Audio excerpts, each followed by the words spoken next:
বা ঘেরে যে আমরা মাছ চাষ করে থাকি, এখানে আমরা যে ডিপ বোরিংয়ের যে বদ্ধ পানি অথবা নদীর পানি আমরা বদ্ধ করে যে মাছ চাষ করি, সেখানে বৃষ্টি হলে সে পানিতে প্রচুর পচন দেখা দেয়।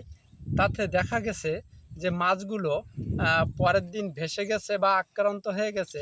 এক্ষেত্রে আমরা ওই বদ্ধ পানিতে বৃষ্টি হওয়ার সাথে সাথে পানিগুলো নষ্ট হয়ে যায়।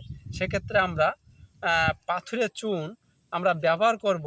যেমন আমরা কৃষিক্ষেত্রে গাছের ক্যালসিয়াম বলে থাকি জিপসাম, আর মাছের ক্যালসিয়াম বলে থাকি এই যে পাথুরে চুন।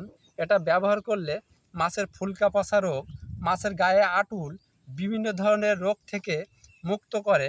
শুধু তাই নয়, পানির যে বর্জ্য বা যে দূষিতগুলো এগুলো নষ্ট করে দিয়ে সুন্দর একটা পরিবেশ তৈরি করে থাকে। এজন্য আমরা এই চুন ফুটাচ্ছি। এই চুনগুলি আমরা ঘেরের ব্যবহার করব এখনও।